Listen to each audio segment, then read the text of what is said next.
Hi, I'm Flo from Progressive. Being a baseball fanatic like me can be stressful. It's not all sports points and touchdowns. So Progressive is going to help you take your mind off your team for a moment. Instead of thinking about how they missed that goal point score, think about the Name Your Price tool from Progressive, letting you choose coverage options based on your budget, unlike your team that missed the end zone net area. Well, anyway, hope this distraction about Progressive's Name Your Price tool was helpful. It sure kept me from thinking about all those penalty balls. Yay, sports! Progressive Casualty Insurance Company and Affiliates. Price and coverage match limited by state law. If you love to be remembered as the person who gives the best birthday gifts, I'm here to tell you that 1-800-Flowers.com is your ultimate birthday gifting destination. 1-800-Flowers has thoughtful and artfully created options that are guaranteed to deliver the best birthday surprise. Shop thousands of unique gifts at 1-800-Flowers.com for exclusive offers and great values. To order today, visit 1-800-Flowers.com/tune-in. That's 1-800-Flowers.com/tune-in. Please be aware, this episode of What's Up Doc discusses child abuse. Listener discretion is advised. Fiona Doyle was born in 1966 in Dublin. The second of 5 children, she was raised in a terraced house in Dunleary. But this was no ordinary childhood. Daily rapes at the hands of her father, the constant threat of violence and abuse, and a mother not only complicit, but who treated her like the other woman in the marriage, referring to her as her daddy's whore. Fiona Doyle's story is simply horrifying. This is What's Up Doc, Daddy's Whore, Part 3. And I said to myself, well, look, actually, this isn't your fight. And I haven't even told you. And I'm thinking to myself, how can I tell Jim and my kids that there's more? How do we go through this again? Yeah. So I said nothing. I did tell my counsellor, and I had been talking about it to my counsellor for a couple of weeks. So I went to my uncle then, and I said to him, were you told about what I said at court? And he said, yes. And I said, well, I can't do anything about this. He said, oh God, he said, because it'll kill your auntie. And I'm looking at him, and I said, but yous know. And he said, yeah. And I said, it's not my fight. And he kind of looked relieved. He looked like, oh, thank God you're not doing that. And I came home, and at this stage I had told Jim. And I said to Jim what my uncle said to me about this will kill your aunt. And Jim goes, how fucking dare he say that to you? It's an awful thing to put on someone. Yeah. It's an awful thing to put on somebody. And I'm so, like, this aunt and uncle, like, these are people that I saw as my parents. They were there for me. And I realised, yous are not the people that I thought yous were. Because yous have known this and have done nothing. So I decided then to let it drop. Everything had gone so wrong. I wasn't able for it again. And I'll just do my counselling and I'll be okay. But it didn't work out that way. Yeah. I told Jim, and I said to Jim, maybe I can trick the uncle into saying something. Maybe I can bring a camera to a meeting with him. My uncle's a huge man, and Jim said, yeah, I'm not letting you. What if he turns to hit you? And I was coming towards the end of the year.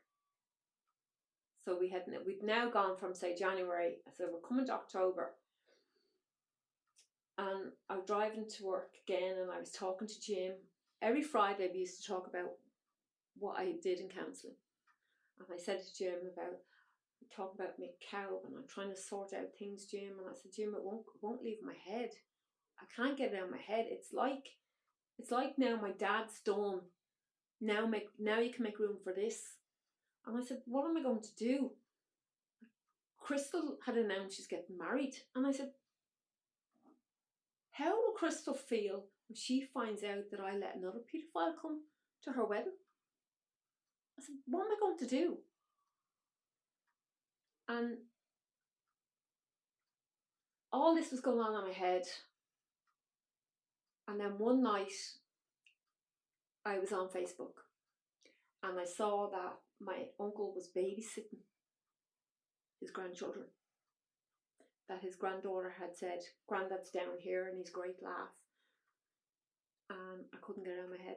Massive trigger. Yeah.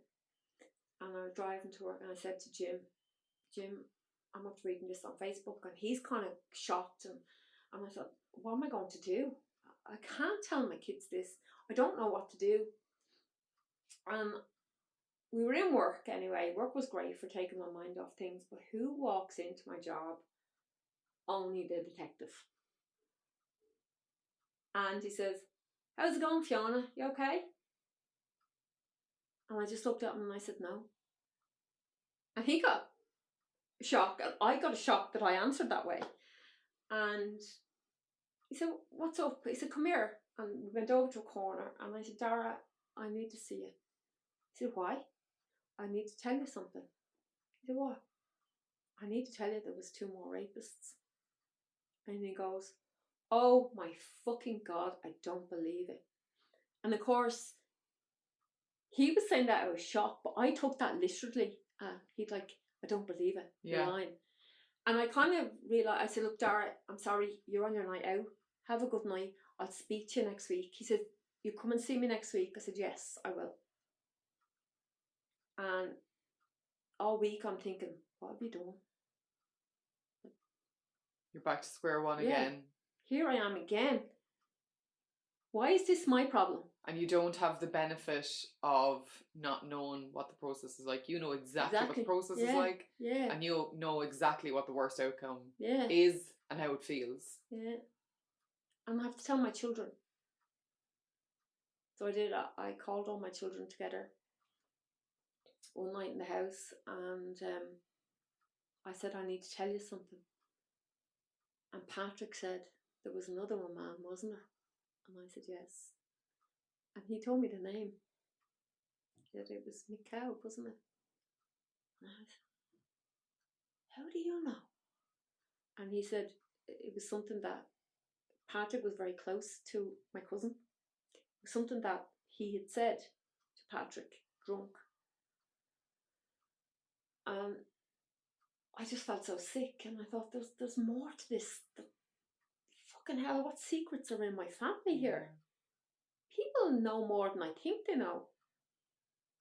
And Crystal was crying, and I said, I'm sorry, Crystal. I said, I didn't want to tell you this, but I didn't want you to have these people at your wedding. And she said, Ma'am, it's fine. If they don't support you, they're not going to be at my wedding anyway. And they were so good about it. And I'll never forget them. I rang Dara and I said, I'm coming up to see you. And here we were, a year to the very week, our wedding anniversary. And I'm going back up to the police to make a statement about the uncle. We're back at the start of the roller coaster again. Yeah. And the only difference is I needed to go and tell my aunt and uncle what I was doing. The ones down here that I was close to. So I got my 3 boys and I said to them, I need you to come with me. And they said, okay. I said, I don't want Jim to come because I don't want Jim to lose the head, but I need answers to questions. And they said, right. I said, so I'm going to go and confront the aunt and uncle. And they said, okay. So we went over. And my uncle was there on his own with some of his grandchildren, and we went into a room on our own, and I said, I think I'm going to go to the police. And he said, oh, fuck. And I said, you've known about Mick Cow? Yeah. I said, you've known he abused his daughter. Yeah. I said, and then I told you in January he abused me. Yeah. And then you had him here for dinner. And he looks and goes, oh, I didn't know. I didn't know what to do. You don't fucking have him in your home for dinner. That's what you do. And I said, yous know more than I know. Like what? I said, first of all, I said, my brother abuses your daughter. What did you do? None. I said, he also abused at least 7 of my cousins. All yous. And yous did nothing. You could have had him arrested and put away, but yous didn't do anything. Now I find out that you knew about my cow and you did nothing. And now I said it's down on me. It's been left on my shoulders to do something about my cow. He's pretended he didn't even know. And I knew then that my relationship with these people was changing. And it was so hurtful because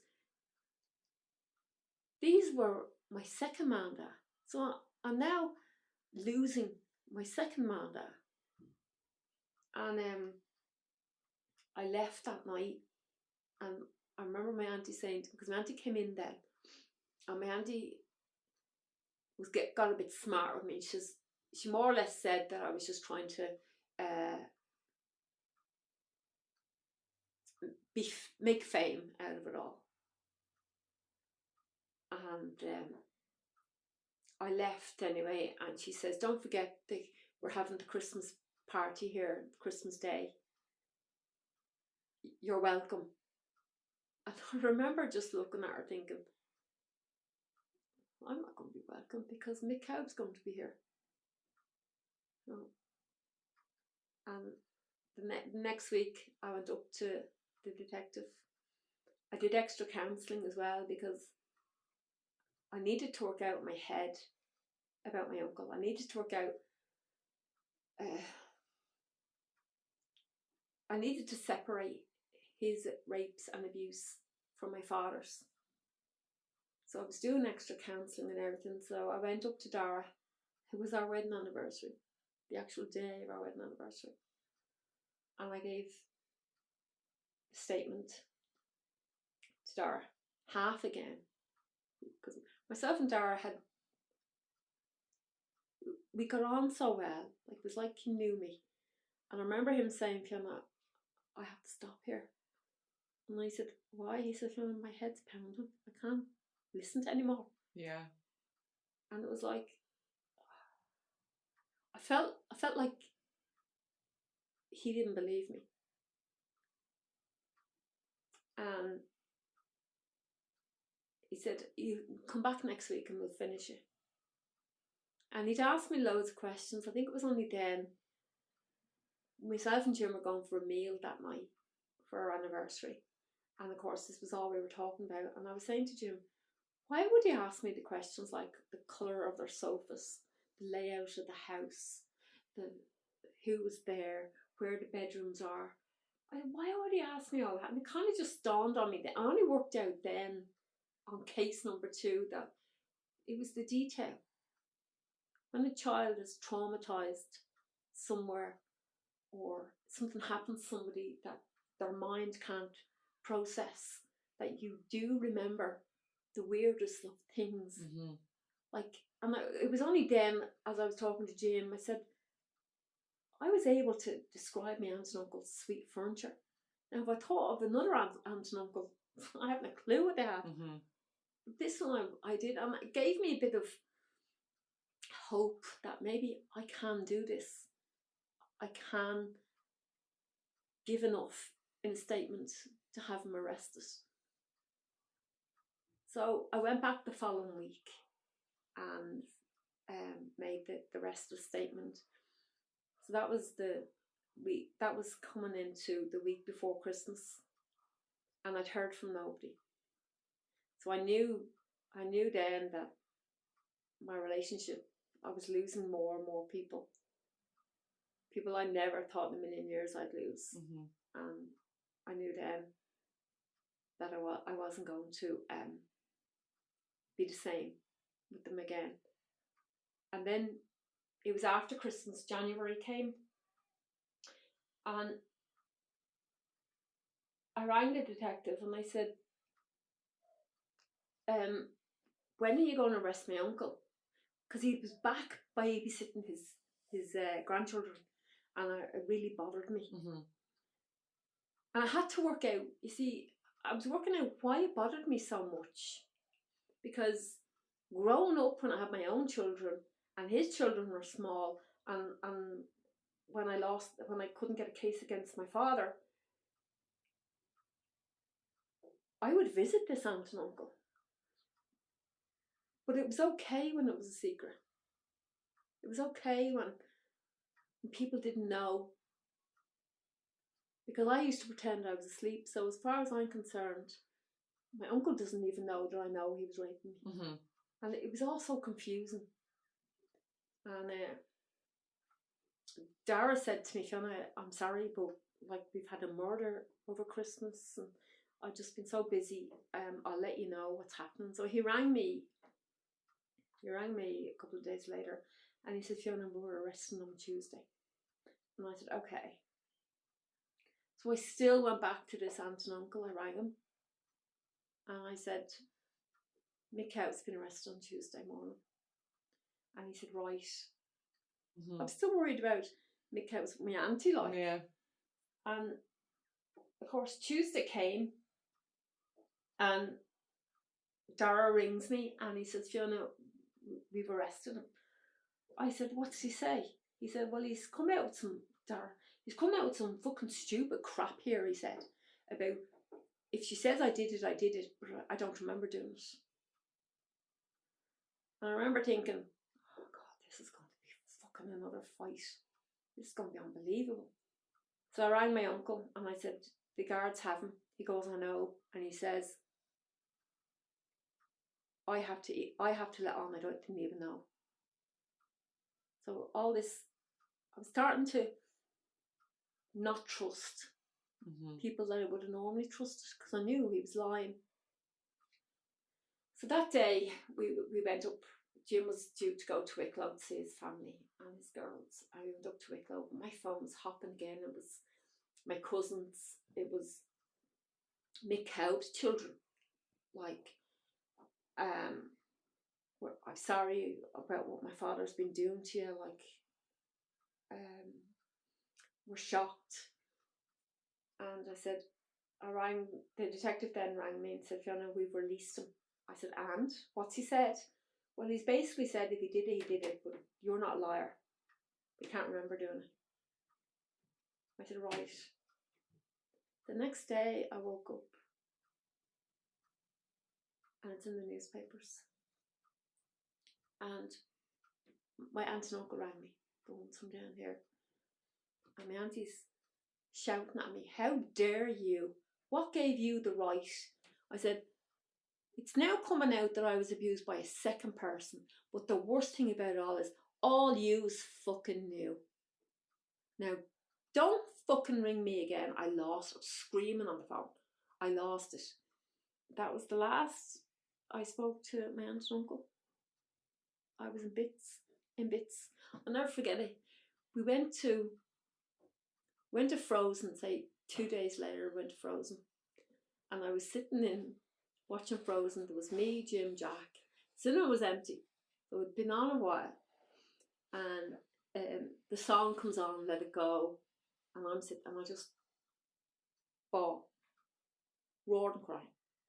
And Jim says to me, are you okay? And I said, no, Jim, I'm not. And he said, go to the bathroom, wash your face, don't let Jack see it. And I couldn't. It was all just... It all came out. I'd lost so many.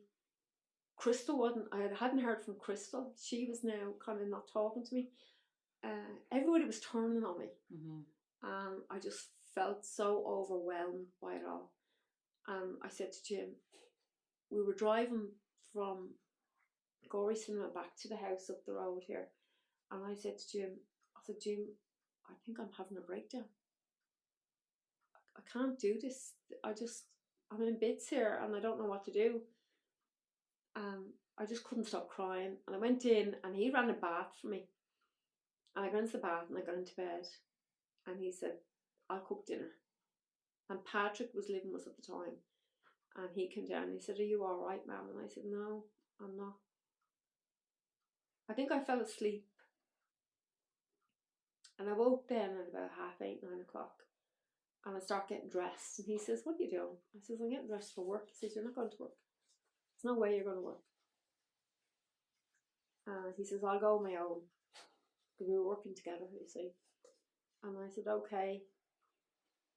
So Jim went to work and Paddy came down and he sat in the bed talking to me. And I was just telling him about what was going through my head and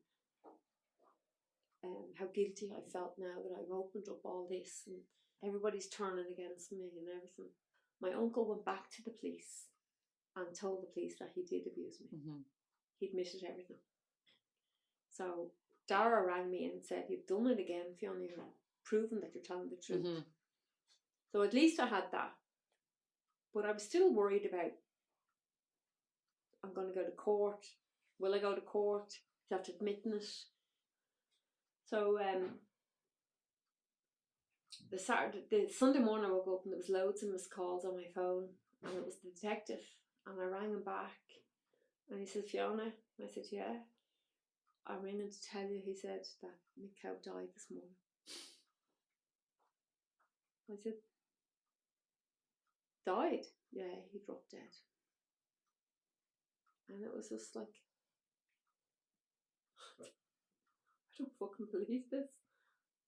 No, I'm not going to get justice with him either. And the family would like you to stay away from the funeral.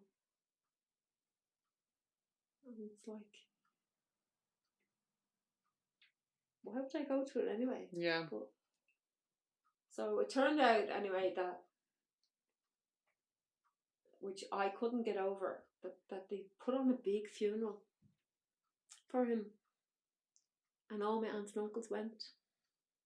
And I'm thinking, how can they mourn a guy like that? And he says, they're a pack of fucking hypocrites. And the reporter had rang me and said, Fiona, I couldn't get into the church. It was packed. So it was all buried the week before all what happened. The fact that it'd come out that he'd raped and abused me and he'd been arrested, and it was all being buried, and they gave him a funeral and all mourned him at the funeral. Funeral fit for a king. I felt so betrayed, so let down. It sounds like there's been huge personal cost. Yeah.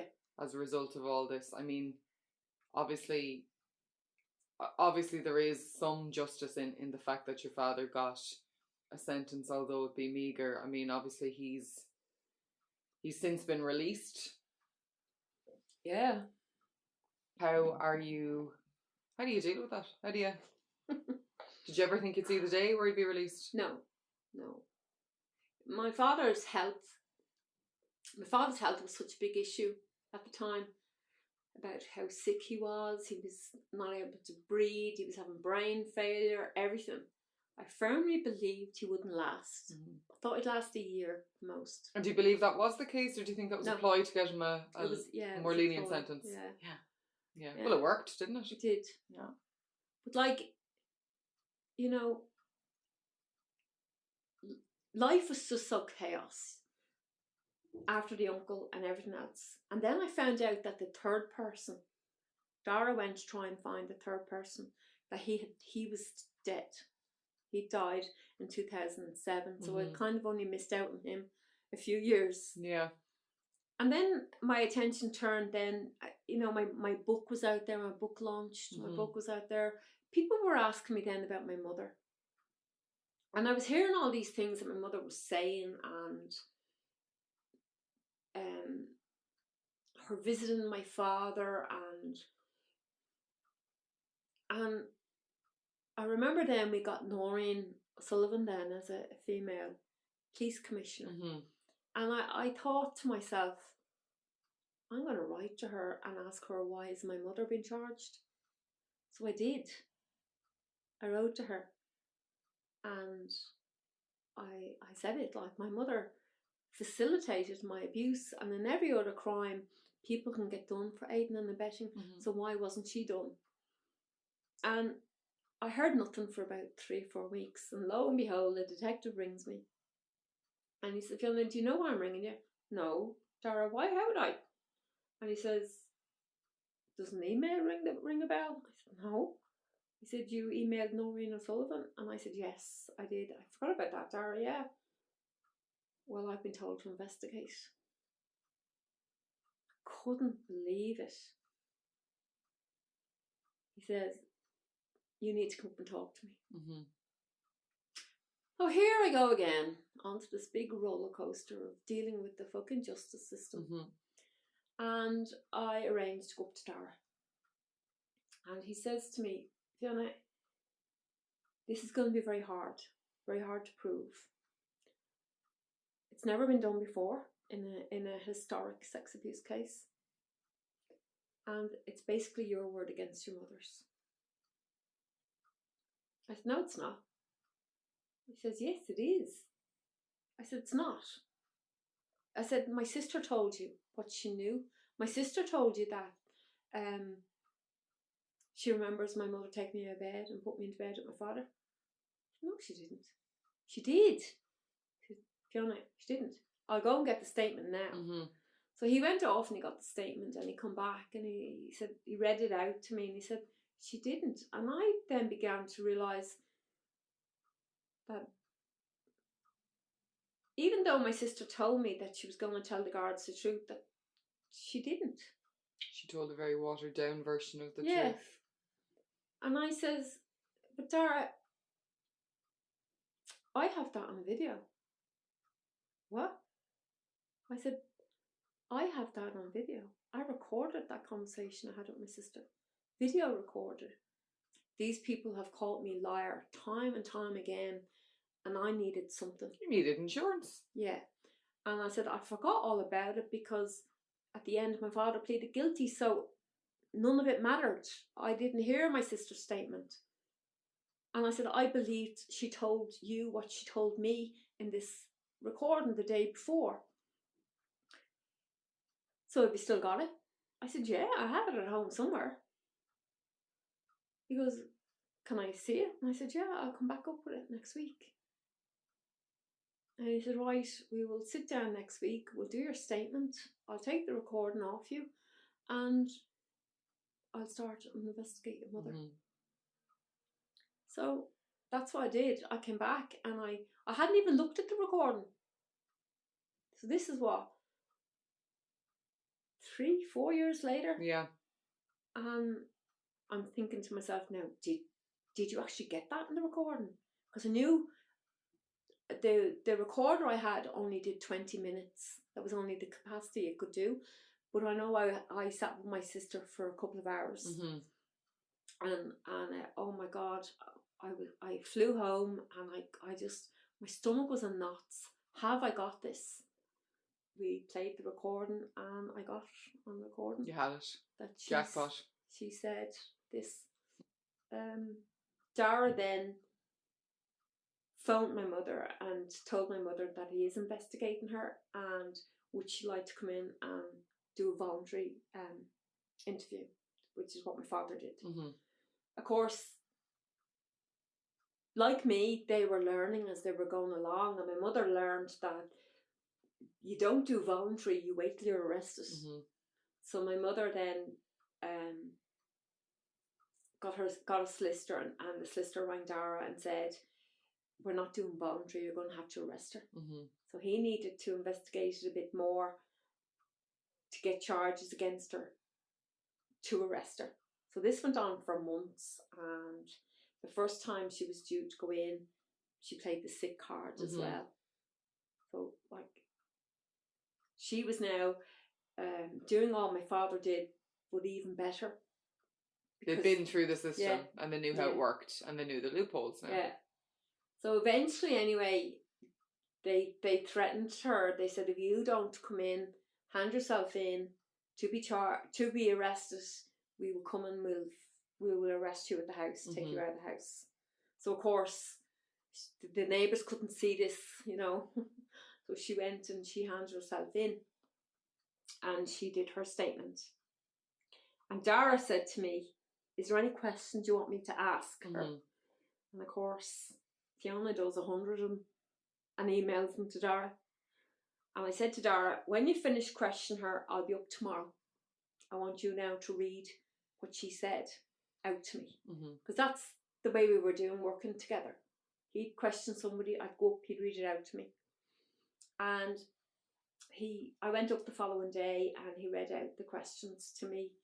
And he got to the one where she walked into the uncle's and caught him in the bed with me, with her own brother standing there. Now, her brother had already made a statement in my father's case about being there.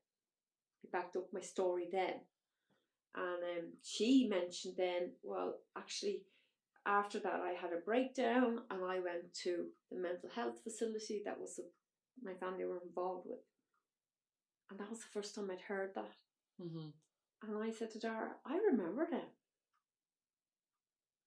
And I left anyway, and I was driving home, and it was bugging me. I had visions of myself sitting at this place, sitting on the floor, playing with toys. So I rang them the next day, and I had to go and find them and find out their Freedom of Information Officer and stuff like that, and find out where the files were gone. So it took me a while, but I eventually traced the files down. And the woman says to me on the phone, first of all, I wasn't going to tell her who it was. And then I thought, well, I'm going to have to tell her. And I said, I'm having my mother investigated for aiding and abetting my sex abuse. So she said, right, I'll go through the file. See, it turned out that the file was under my sister's name. It wasn't even in my name. It wasn't in my mother's name. It was in my younger sister's. And they rang me then a couple of weeks later, and they said, we have found some evidence here that the police will be interested in, and we can't let you have it, which is fucking ridiculous. But anyway, we can let you have the rest that's there in relation to you, but we need to hand this to the police, and we can offer you to come up here and sit down and have a look at it. So of course I took them up on that offer, and I went up and I saw it, the document that my mother had told my father. She caught my father in bed with me, and that he was sexually abusing me. So bingo. Yeah.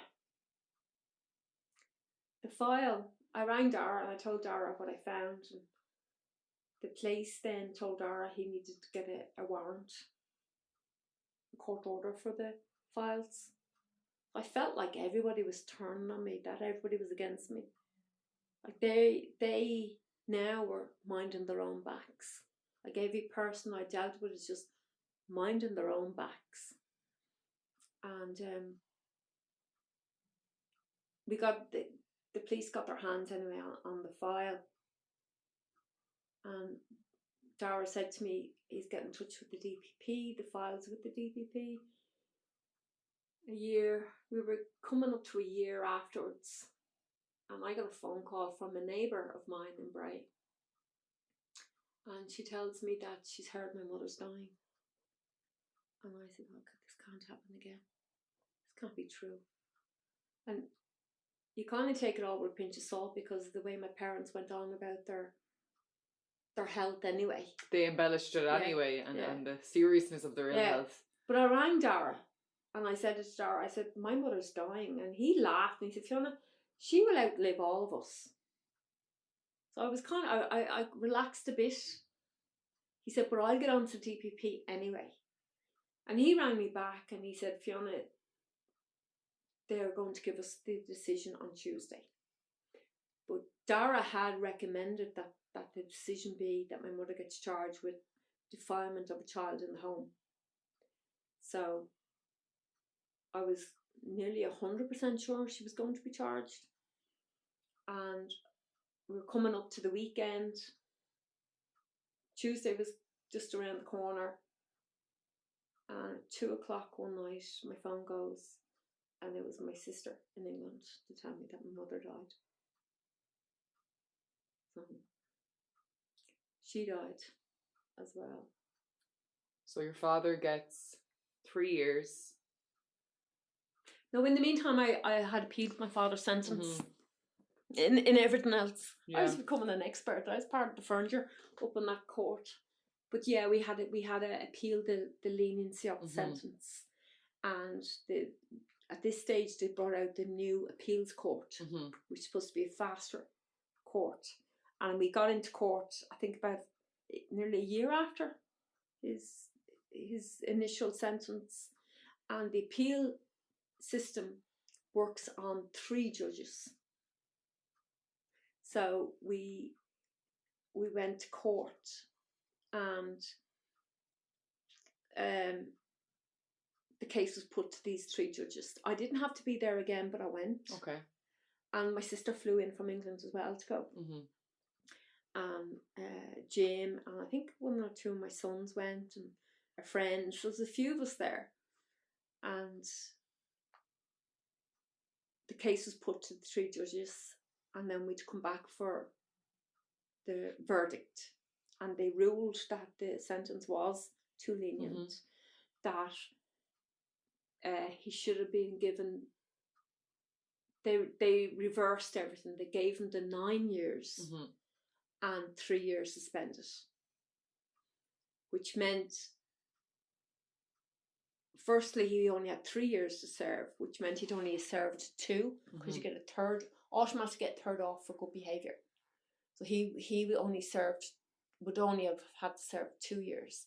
But this way, they gave him the 9, which means he'd have to serve 6 years. Did he serve the 6 full years? Yeah, up until his release there. So we got 6 full years. 1 abuser died, another abuser dead, and then your mum dies. Yeah. Within hours of you kind of finding out whether she was going to be prosecuted Charged. for defilement of a minor in the home. Yeah. That's a lot. Isn't it? That's a lot. It's a lot to deal with. Yeah. So where are we at now? Where's Fiona now? Well, he's out. Fiona's still in counselling. I've had a few personal problems. There's been an issue with mental health and that and all, but I'm okay. I was a bit anxious about getting out, about how I'd feel, because you can never foretell how you're going to feel about something. Of course you can. You can guess and you can speculate, but when it happens, I'm learning it's usually completely different to what I thought was going to happen.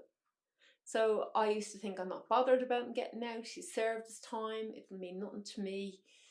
He can get on with his life. But as I was getting closer and closer to the date, I realised I am bothered. Like, it's unfair. He now gets out and gets on with his life, and I'm here dealing still with flashbacks, triggers, fallout, people not speaking to me, people treat me like I did lie, and it's just,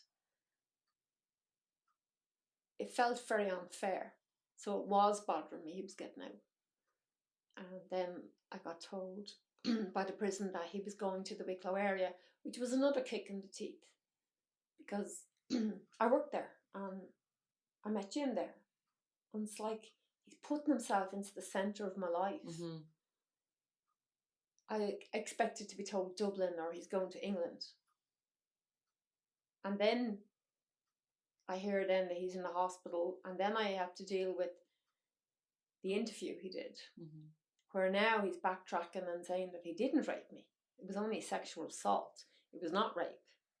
Right, I mean, he's splitting hairs. Yeah. He's splitting hairs about the definition sounds better than what he did. Not that it actually sounds any better, to be quite honest with you. It is what it is. Like, you know, Dara rang me the night before the article came out in the papers. I text Dara and I said to him, read the Star tomorrow. And he rings me and he says, Fiona, please don't tell me he's now denying it. And I said, yeah, Dara, he is. After doing time for it. Yeah, he is. He's now trying to convince us that he didn't do it. He says, I don't bloody believe it. And I said, Dara, people are now seeing the shocking part of him.